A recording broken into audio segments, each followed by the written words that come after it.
Right wing and left wing, इस शब्द को आप आए दिन न्यूज और सोशल मीडिया पर सुनते ही रहते हो। On both the left and the right. क्या हो अगर मैं ये कहूँ कि ये कोई शब्द नहीं है, शब्द से भी बढ़कर कुछ और है, इतना बड़ा कि दुनिया के 10 अरब लोग इससे प्रभावित होते हैं और इसका प्रभाव आपको हर जगह देखने को मिलेगा। फिर चाहे पॉलिटिक्स हो, उद्योग वर्ल्ड हो, बिजनेस हो, कला साहित्य का क्षेत्र हो, फिल्म इंडस्ट्री हो, या फिर आपकी एक आम जिंदगी क्यों ना हो, या यूं कहूँ जहाँ जहाँ ये मानव नाम का प्राणी रहता है वहाँ वहाँ इसका प्रभाव आपको देखने को मिल ही जाता है। चारों तरफ कोहरा ही कोहरा है। तो आखिरकार है क्या है भला और क्या है इसका मोटिव एंड मकसद, ये सब जानने के लिए आखिरी तक वीडियो जरूर देखें।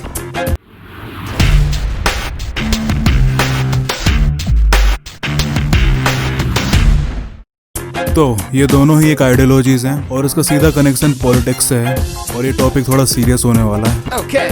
ये दोनों ही आइडियोलॉजीज सदियों पुरानी है, बट इन राइट विंग और लेफ्ट विंग इस वर्ड का चलन फ्रेंच रेवोल्यूशन के दौरान आया। उस दौरान फ्रांस के राजा ने एक असेंबली बुलवाई, आम भाषा में बैठक पंचायत, और उस असेंबली में जो लोग लेफ्ट में बैठे थे वो लोग रेवोल्यूशन क्रांति के फेवर में थे। वो चाहते थे कि जो सिस्टम चला आ रहा है देश को चलाने की, जिसमें राजा ही सब फैसले लेता है, पूरे देश को रूल वही करता है, जो मर्जी हो वो करता रहता है, इस व्यवस्था सिस्टम में बदलाव हो, चेंजेस हो। और वहीं जो लोग राइट साइड बैठे हुए थे, जो कि चर्च के लोग थे, क्लर्क, सावंत, मंत्री वगैरह, वजीर, जो कि जो सिस्टम चला आ रहा उसी के फेवर में थे, यानी कि राजा के सपोर्ट में थे। और फिर ये असेंबली काफी सक्सेसफुल रही और ये टर्मिनोलॉजी आगे धीरे धीरे डेवलप होती चली गई और फिर लोग लेफ्ट और राइट की बातें करने लगे। तो लेफ्ट मीन्स प्रो चेंजर, जो हर चीज में चेंजेस चाहते हैं, एंड राइट मीन्स जो व्यवस्था संस्कृति चली आ रही है उसके सपोर्ट में रहते हैं। तो लेफ्ट विंग को थोड़ा डिटेल में देखते हैं। लेफ्ट आइडियोलॉजी इन चारों से मिलकर बनी है, लिबरल उदारवादी, सोशलिस्ट समाजवादी, डेमोक्रेट्स एंड कम्युनिस्ट। जी हाँ, कम्युनिस्ट लेफ्ट में आते हैं और जिन्हें कम्युनिज्म का कुछ नहीं पता उन्हें मैं बता दूं,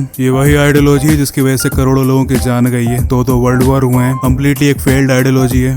अब हम बात करते हैं पॉलिटिक्स में इनकी पॉलिसीज क्या क्या होती है। इक्वालिटी इन सोसाइटी, समाज में समानता हो, separation of religion and state, मतलब रिलीजन का सिस्टम में इन्वॉल्वमेंट नहीं होना चाहिए, रिलीजन के प्रभाव को जितना हो सके उतना कम करें, लोगों को लिबरल बनाएं, एक धर्मनिरपेक्ष देश का निर्माण करें। फिर आता सेंट्रल प्लानिंग, मतलब सेंट्रली सब कुछ प्लान करेगी। गवर्नमेंट इंटरवेंशन इन इकोनॉमी, मतलब गवर्नमेंट की इकोनॉमी से लेके आम इंसान की जिंदगी तक पूरा इन्वॉल्वमेंट होना चाहिए। Welfare state, protection anti free trade, मतलब ये फ्री ट्रेड के एकदम खिलाफ होते हैं। मान लो अमेरिका से भारत में गुड्स यानी माल आया हुआ है और वो सामान भारत में मिलने वाले सामान से काफी सस्ता है, ऐसे में टैक्स लगाया जाता है ताकि प्राइसेस सेम हो जाएं। और ये सेम सेक्स मैरिजेस, अबॉर्शन, इन सभी को लीगलाइज करना चाहते हैं। इमिग्रेशन को होने देते हैं, कभी सख्ती नहीं दिखाते हैं, एक टाइप से इमिग्रेशन को इग्नोर करते हैं। और ये डेथ पेनल्टी के अगेंस्ट है, मृत्यु दंड के खिलाफ है। और हम बात करते हैं भारत में लेफ्ट पार्टीज की, एंड लेफ्ट में भी 3 वेरिएंट होते हैं। सबसे पहले आता कम्युनिज्म, फिर फार लेफ्ट, फिर सेंट्रल लेफ्ट। बात करें हमारे भारत की तो सेंट्रल लेफ्ट पार्टी में सबसे बड़ा एग्जाम्पल है कांग्रेस पार्टी, जिन्होंने इन सारे ही पॉइंट्स को आज तक फॉलो किया है। फिर चाहे भारत में शुरुआत करिए separation of religion and state की, सेकुलरिज्म की,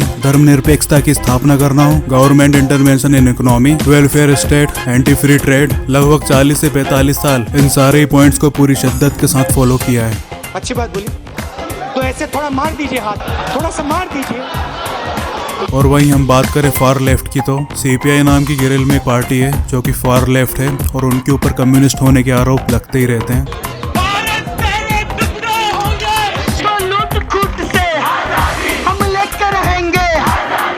या इस चीज को ऐसे समझाऊं, जो पार्टी जितनी लेफ्ट में होगी वो इन पॉइंट्स को उतना ही कड़े तरीके से लागू करेगी। और अब हम बात करते हैं राइट विंग की, इन्हें कंजर्वेटिव कहा जाता है, यानी कि जो रीति रिवाज संस्कृति चली आ रही है उसके सपोर्ट में रहते हैं। इन्हें नेशनलिस्ट भी कहा जाता है, ये राष्ट्रवाद को बहुत ज्यादा मानते हैं। और वहीं इकोनॉमी में बात आती है तो इनके विचार होते हैं लिबरल, मतलब अर्थव्यवस्था में तो उदारवादी, बट सामाजिक रूप से कंजर्वेटिव। और इनकी पॉलिटिक्स में पॉलिसीज कुछ ऐसी है, limited role of government in people's life and economy, promote nationalism, राष्ट्रवाद को बढ़ावा देना, personal freedom of life, freedom of expression को बढ़ावा देना, रिलीजियस कंजर्वेटिज्म एंड ट्रेडिशनल, धर्म को फलने फूलने देते हैं, रिलीजन के पूरे सपोर्ट में रहते हैं।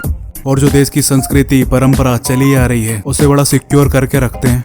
इक्वालिटी ऑफ ऑल, यानी कि देश में जितनी भी कम्युनिटी रहती है उन सभी में एक ही कानून लागू होना चाहिए। लो टैक्स, टफ ऑफ क्राइम, ये डेथ पेनल्टी के सपोर्ट में है। इनका मानना है कि अपराधी को कड़ी से कड़ी सजा देनी चाहिए। टफ ऑन इमिग्रेशन, ये इमिग्रेशन के एकदम खिलाफ होते हैं और कड़ा से कड़ा कानून उस पर लेकर आते हैं। तो अब हम बात करते हैं भारत में राइट पार्टीज की। तो इसमें भी 3 वेरिएंट होते हैं। सबसे पहला आता फासिज्म, मतलब धर्म और पुराने नियमों को अपने हिसाब से इस्तेमाल करके कट्टरता को जन्म देना, एक दम घुट देने वाला शासन। फिर आता है far right and central right. बात करें सेंट्रल राइट की तो सबसे बड़ा एग्जांपल है भारत में बीजेपी, जो कि इन सारे पॉइंट्स को फॉलो करती है। फिर चाहे लिमिटेड रोल ऑफ गवर्नमेंट हो, इस शब्द को आपने मोदी जी के मुंह से कई बार सुना होगा। प्रमोट नेशनलिज्म हो, राष्ट्रवाद को बढ़ावा देना हो। मेरा वचन है भारत माँ को, तेरा शीश झुकने नहीं दूंगा। Personal freedom of people. फिर चाहे रिलीजन का सपोर्ट करना हो, देश की संस्कृति ट्रेडिशनल को बढ़ावा देना हो, equality of all, civil code bill लाने की बात हो। फिर चाहे लेस रेगुलेशन ऑफ इकोनॉमी हो, प्राइवेट सेक्टर को प्रमोट करना हो, tough on crime, tough on immigration को लेकर CAA और NRC का बिल लाना हो। इन सारे पॉइंट्स को बीजेपी फॉलो करती है एंड करती रहेगी। एंड बात करें फार राइट पार्टीज की तो जिसमें MNS और RSS आती है। शिवसेना भी पहले इसी में आती थी। शिवसेना आजकल सॉफ्टी हो गई है, तो शिवसेना भी आजकल सेंट्रल राइट में आने लगी है। और अगर बात करें फासिज्म की तो ये शब्द वेस्टर्न कंट्रीज में सूट करता है। एक्चुअली में ये वहीं बिलोंग करता है, क्योंकि वेस्टर्न कंट्रीज का राइट विंगर द्वारा इतिहास अच्छा नहीं है। काफी बेकार राजा और सत्ताधारियों ने वहाँ पर रूल किया है। फिर चाहे विच हंटिंग के नाम पे मासूम महिलाओं का तिरस्कार हो या फिर खुद एडॉल्फ हिटलर। जी हाँ, जे भाई सब कट्टर राइट विंगर थे। और वहीं हम बात करें हमारे प्यारे भारत की, यहाँ तो राजा महाराजाओं को पूजा जाता है, काफी रिस्पेक्ट की नजरों से देखा जाता है। फिर चाहे छत्रपति शिवाजी महाराज हो या फिर चित्तौड़ के अपने महाराणा प्रताप हो।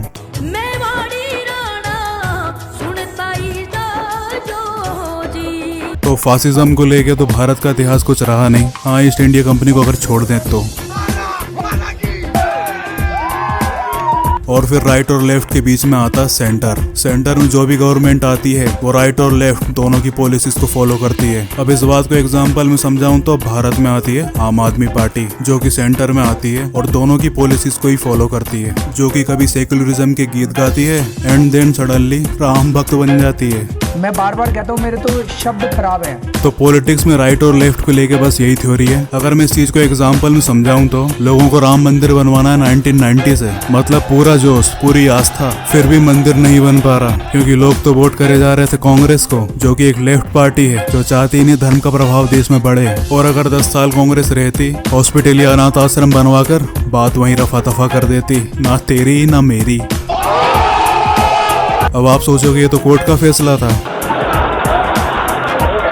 मतलब आप अभी तक पूरा खेल नहीं समझे। इनफैक्ट जिस विचारधारा की सरकार सेंट्रल में रहती है, देश का कानून, कोर्ट, एजुकेशन सिस्टम सब कुछ उसके प्रभाव में आ जाता है। अब इस चीज को एग्जांपल में समझाऊं तो एजुकेशन सिस्टम को पकड़ लीजिए। आजादी से लेके अब तक वेस्टर्न एजुकेशन भी हमारा ही रहा, क्योंकि एक लेफ्ट पार्टी ने दशकों तक इस देश में राज किया है। तो जो कि लेफ्ट आइडियोलॉजी वेस्टर्न कंट्रीज से आई है, इसलिए वहीं का कल्चर, वहाँ के हीरोज हमारी बुक्स में डाले गए, मानो भारत का कोई इतिहास ही ना रहा हो। और वहीं करंट की राइट पार्टी इस पूरे एजुकेशन सिस्टम को चेंज करने की बात करती है, और इन आइडियोलॉजीज का प्रभाव आपको फिल्मों में भी देखने को मिलेगा। अगर आपने नोटिस किया हो तो 2000 से लेकर 2005 तक राइट विंग गवर्नमेंट रही, यानी बीजेपी। इसी दौरान आपको ढेर सारी पेट्रियटिज्म पर बेस्ड मूवीज देखने को मिली, लाइक मंगल पांडे, गदर, टैंगो चार्ली, लक्ष्य, Bhagat Singh and many more.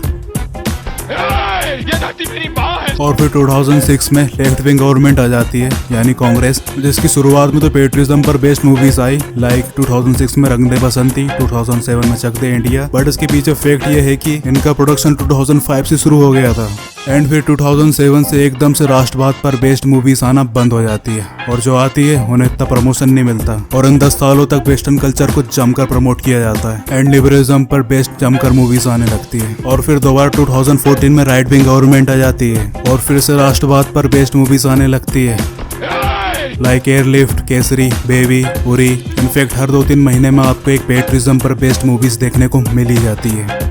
और वैसे भी बॉलीवुड जब से बनी है जब से लेफ्ट आइडियोलॉजी को ही प्रमोट करती आई है। और वहीं पे साउथ इंडस्ट्री, जो कि राइट आइडियोलॉजी से काफी इंस्पायर्ड है। आपने इनकी फिल्मों में देखा होगा, इंडियन कल्चर, रीति रिवाज, संस्कृति, मोरल वैल्यूज, फैमिली वैल्यूज, इन सभी को जमकर ग्लोरीफाई किया जाता है। और जो कि हिंदी भाषा का देश में प्रभाव सबसे ज्यादा है, इसलिए बीजेपी एक नई फिल्म इंडस्ट्री बनाने जा रही है। यूपी में देश की सबसे खूबसूरत फिल्म सिटी बनेगी। और ये सब इसलिए क्योंकि हम उस देश के वासी हैं जहाँ पर लोग किताबों से ज्यादा फिल्मों से इंस्पायर होते हैं। मतलब इंस्पायर्ड तो बहुत छोटा शब्द है, पूरा कैरेक्टर ही अपने अंदर उतार लेते हैं। तो अब से आप एक बात हमेशा याद रखना, जब भी आप वोट देने जाते हो तो आप सिर्फ एक सरकार या पीएम नहीं चुनते हो, आप अपने देश को इस तरफ या उस तरफ लेकर जाते हो। तो इस 3 इंच की उंगली की ताकत को बिल्कुल भी कम मत आंकना। एंड ये टॉपिक बहुत बड़ा है बॉस, इतना बड़ा कि आप इसके हर एक हिस्से, हर एक पॉइंट पे घंटों घंटों गॉसिप कर लो, वो टाइम भी कम पड़ जाएगा। बट आई होप आपको इतना आइडिया तो हो ही गया होगा ये लेफ्ट और राइट का एक्चुअली में फंडा है क्या। तो बस आज की वीडियो में इतना ही।